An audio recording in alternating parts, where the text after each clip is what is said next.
शुरू हो। अब ठीक है। वरम देव मोक्षम न मोक्ष बधिम्बा।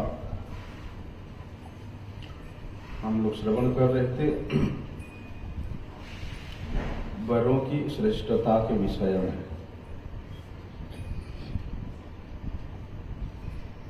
कल मुझे कई लोगों ने बाद में फोन भी किया कि महाराज जी आज की कथा का तो साउंड ही नहीं आ रहा है। क्या करें। मोक्ष और मोक्षावधिम्बा। मोक्ष से श्रेष्ठ है मोक्षावधि, और मोक्ष अवधि से भी श्रेष्ठ है श्रवण कीर्तन के द्वारा जो वर प्राप्त होता है। तो सत्यव्रत मुनि वहां कह रहे हैं कि मोक्ष की अपेक्षा वैकुंठ की श्रेष्ठता है। क्यों? क्योंकि वैकुंठ में वैकुंठ अधिपति भगवान नारायण का जिस प्रकार रूप होता है, स्वरूप होता है, उस वैकुंठ को प्राप्त करने वाले जितने भी भक्तगण है उनका भी स्वरूप सारूप्य मुक्ति कहा जाता है। उस प्रकार होता है।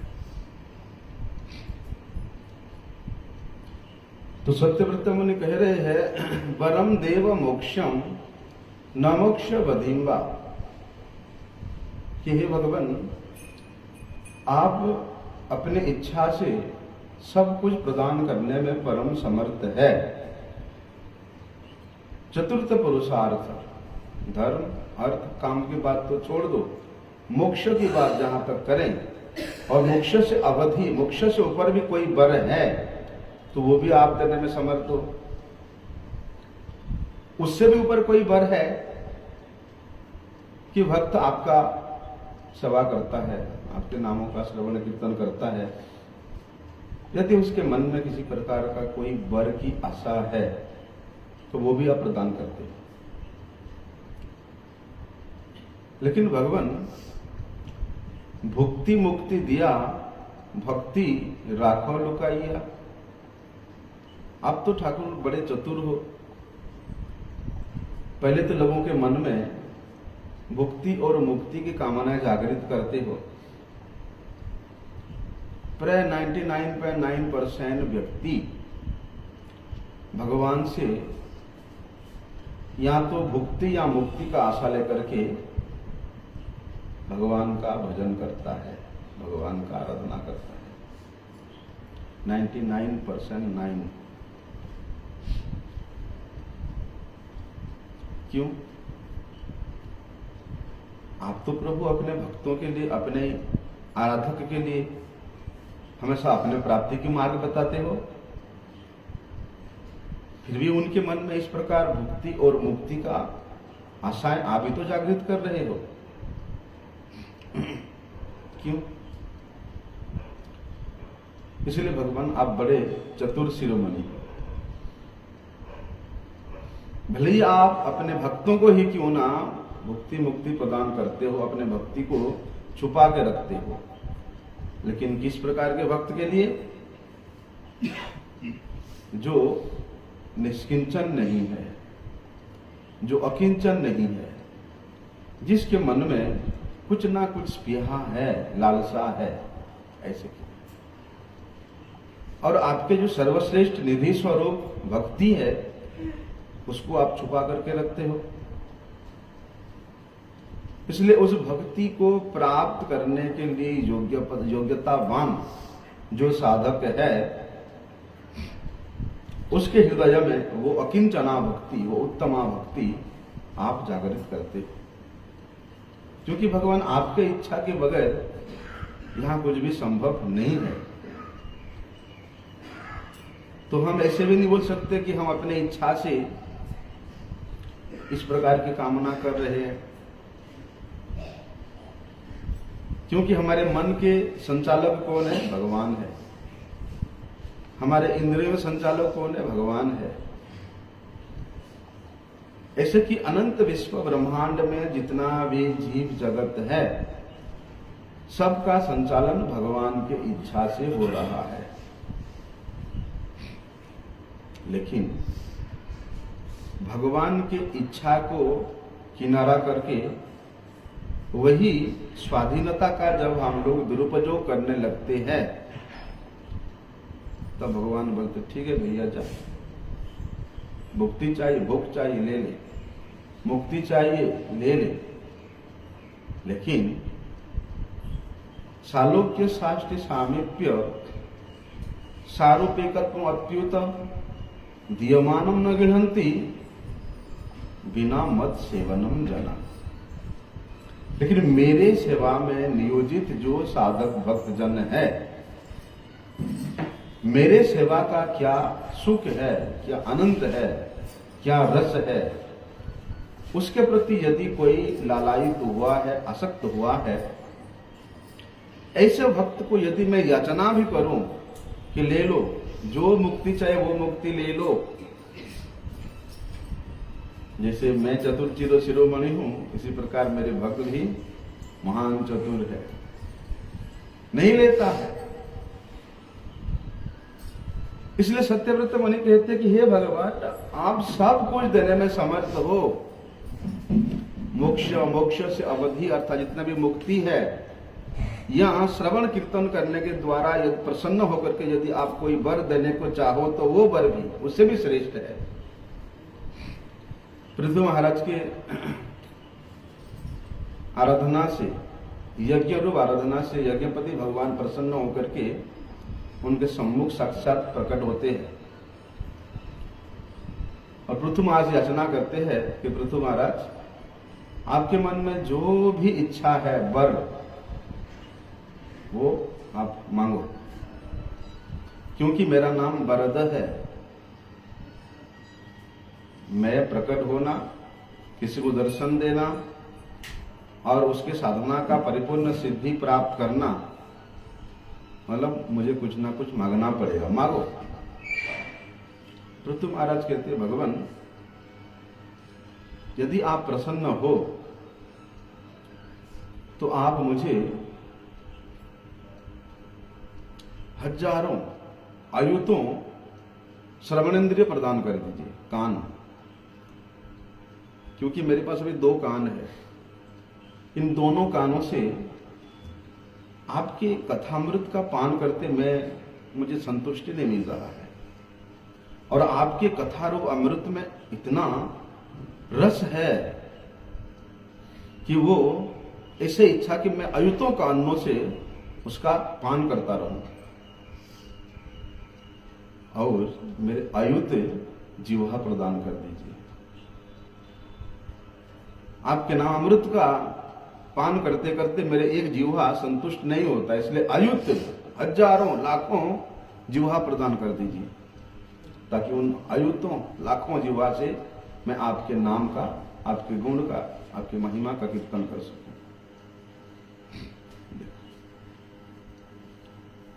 कैसी मांग है भक्त का? भाई लाखों कान मांग रहे, लाखों जीवा मांग रहे, कैसी मांग है? भगवान सोचे थे पृथु महाराज और कुछ मांगेंगे, इसलिए कामम भवः स्ववृत्तिर निर्णयेषु नस्तात। शास्त्र कहता है कि भैया हम अपने पापों के द्वारा भले ही नरक में जाएं, अपने कर्म के फल स्वरूप हमें किसी भी जोनि में जाने को पड़े जाएं, लेकिन नाथ योनि सहस्रेषु येषु जेषु प्रजा में मैं अपने कर्म के फल स्वरूप, अपने प्रारब्ध के फल स्वरूप किसी भी जोनि में मुझे जाना पड़े मैं जाऊं, मैं उसके लिए आपसे प्रार्थना नहीं करता हूं कि मुझे नरक में मत भेजो, मुझे रसातल में मत भेजो, मुझे दोबारा जन्म मत दो, उसके लिए मैं प्रार्थना नहीं करता हूं। प्रार्थना तो यही है, प्रभु तेषु तेषु अचला भक्ति अच्युतस्तु सदात्वयि, कि हे भगवान जिस जोनी में जाऊं, जिस लोक में जाऊं, बस आपके भक्तों का संगति मुझे प्राप्त होता रहे। आपके भक्तों के मुख से आपके गुण कीर्ति महिमा श्रवण करने का सौभाग्य मुझे प्राप्त होता रहे। नहीं बोला कि मुझे वैकुंठ लोक में ले चलो, मुझे गोलोक में ले चलो, नहीं बोला। क्यों? क्योंकि ये जो श्रवण कीर्तन रूप जो भक्ति है, यदि इसका सिद्धि हो जाता है तो व्यक्ति नरक में भी वैकुंठवास की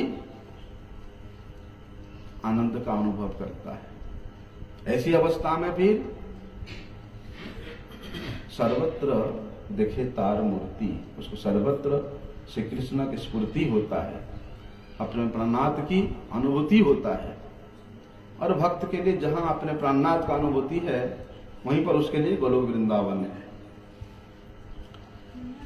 तो भगवान कहते हैं, अच्छा तो तुमको मोक्ष भी नहीं चाहिए, मोक्ष अवधि यदि कोई वर है वो भी नहीं चाहिए, या मेरे श्रवण कीर्तन रूप कोई वर है देने का तो उसको भी तुमको नहीं चाहिए, तो फिर क्या मांगते हो तुम?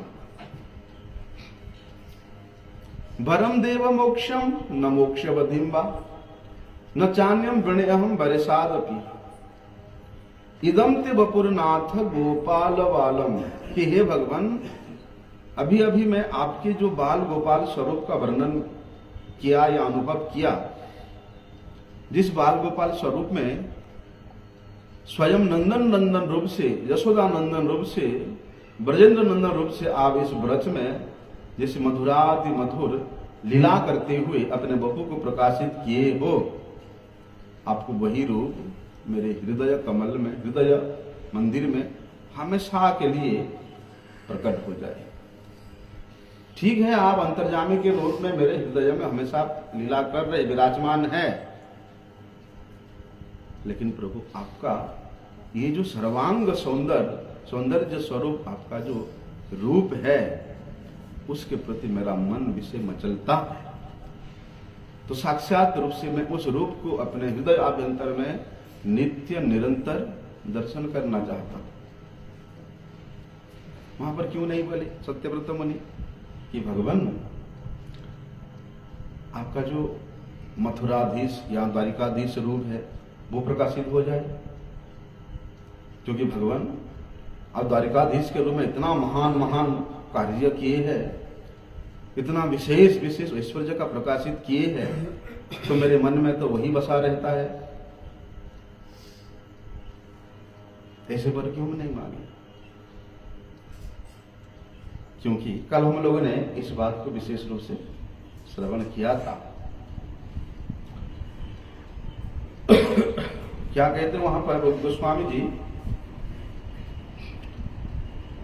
कि भगवान नंदनंदन श्री कृष्ण वे 64 गुण संपन्न है, और उन 64 गुण में से भी जो उनका विशेष 4 गुण है, उसके प्रति सभी भक्त अत्यंत लालायित होते हैं।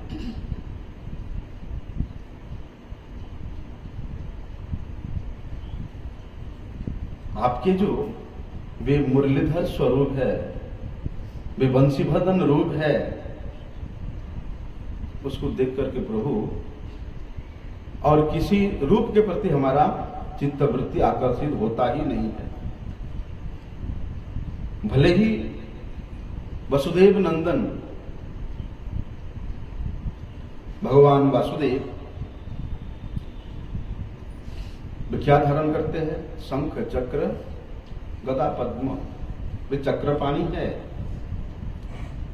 लेकिन हे भगवान आपके हस्त कमल में जब ये बांस से निर्मित जब बांसुरी प्रतीयमान होता, शोभायमान होता है, और वे बांसुरी के सौभाग्य को देख करके कि वे बंसी बांसुरी ऐसा कौन से सौभाग्य किया था कि वे नित्य निरंतर आपके अधरामृत का पान कर रहा है, अपने को माध्यम बना करके इस ब्रज लीला के माधुरिमा को अत्यधिक परिवर्धित कर रहा है। इसलिए हे बंसीवदन ठाकुर, हे मुरलीधर, आपके इस रूप के प्रति मेरा जो आकर्षण है वो हमेशा के लिए मेरे हृदय में बैठ जाए। परंतु वे कृष्ण, वे राधानाथ है, वे गोपी वल्लभ है, वे रास रसिक है। भगवान आपके ये जो नाम मैं अपने कर्ण में श्रवण करता हूं, राधानाथ, गोपी वल्लभ, रास रसिक, इन नामों में जितना मधुरिमा है, इन नामों में आपके लीला परिपुष्टि का जितना सौंदर्य और माधुर्य का रस भरपूर है, इन नामों को छोड़ करके ना तो मेरा मन द्वारिकानाथ के प्रति आकर्षित होता है, ना रघुनीनाथ के प्रति आकर्षित होता है। इसलिए हमारे गुरुजन हम लोगों को जो दीक्षा मंत्र प्रदान करते हैं वह है अष्टादशाक्षर मंत्र। ये अष्टादशाक्षर मंत्र में भगवान की संपूर्ण माधुरिमा का प्रकाश हुआ है।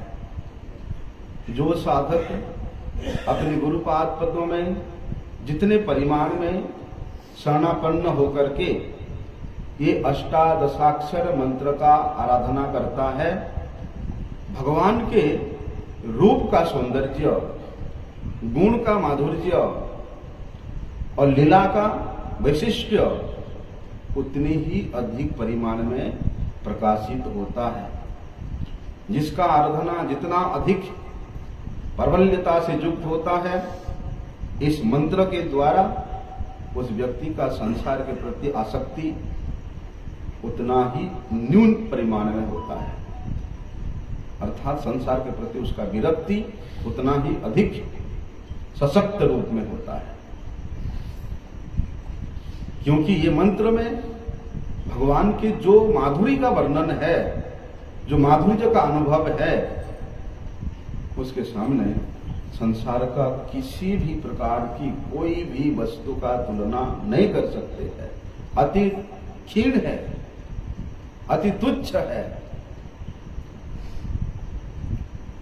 इसलिए कृष्ण मंत्र आराधना करने से संसार के प्रति हमारा विशेष रूप से विरक्ति हो जाता है और आसक्ति श्री कृष्ण के माधुर्य के प्रति हो जाता है। लेकिन हम लोग ये मंत्र को केवल उन शब्द के माध्यम से हम लोग अपने मन में उसका आराधना कर लेते हैं। अन्यथा ये मंत्र में जितने भी शब्द है, एक एक शब्द में भगवान के अनंत माधुर्यता का प्रकाश हुआ है।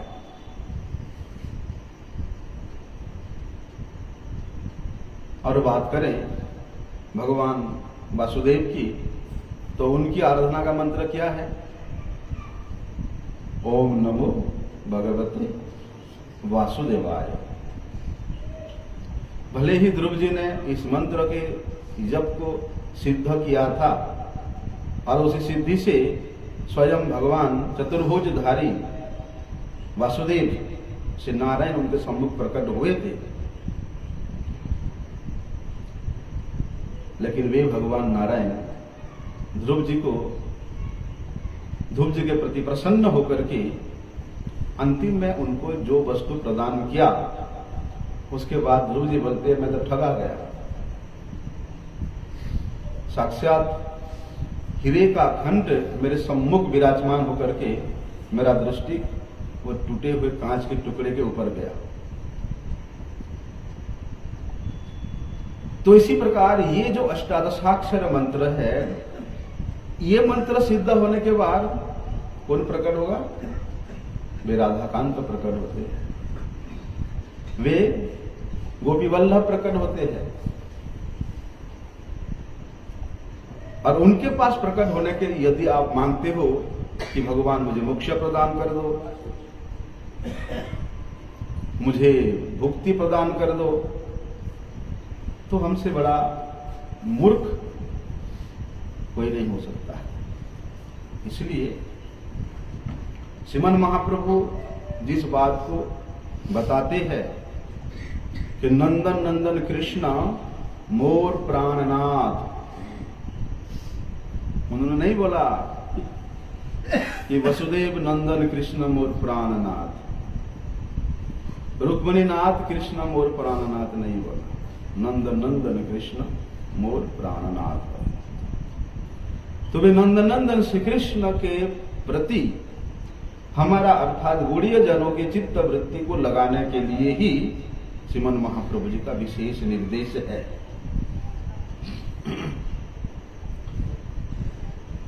और वे भगवान के जो नित्य धाम है कौन सा है? श्री धाम वृंदावन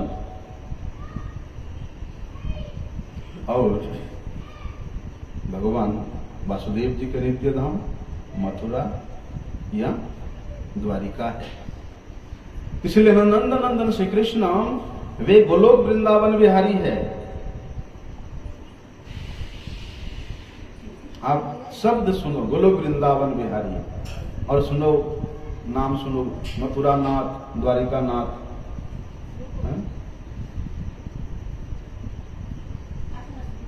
यद्यपि भगवान श्री कृष्ण अनादि है, फिर भी वासुदेव वे उस नंदन नंदन श्री कृष्ण के प्रकाश मात्र है, प्रकाश मूर्ति है।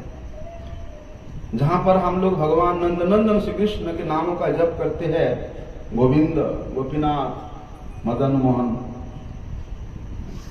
हमारे गौड़ीय जनों ने ये गोविंद, गोपीनाथ और मदन मोहन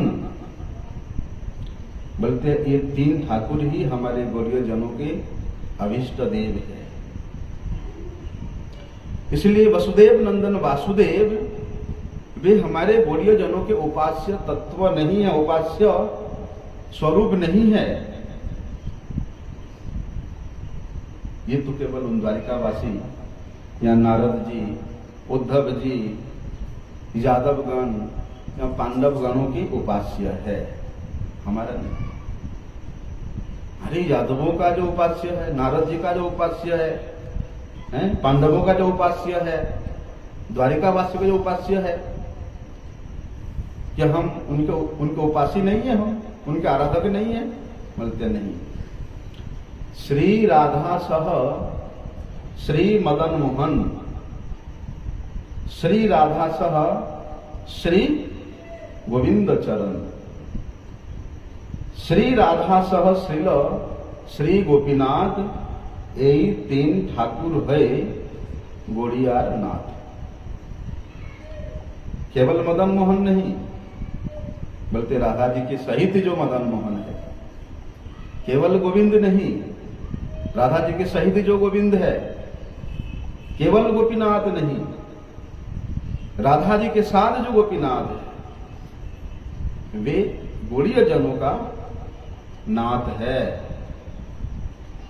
वे गौड़ीय जनों के उपास्य है। इसलिए कहते हैं ना, ये यही तीन ठाकुर गौड़ियारे करी अच्छन आत्मसात, ये तीने चरण बंदो तीने मोर नाथ। ये जो तीन ठाकुर है, श्री राधा गोविंद, श्री राधा मदन मोहन और श्री राधा गोपीनाथ, बोलते ये तीनों ठाकुर इन गौड़ीय जनों को आत्मसात, गौड़ीय जन इन तीनों ठाकुरों के चरणों में आत्म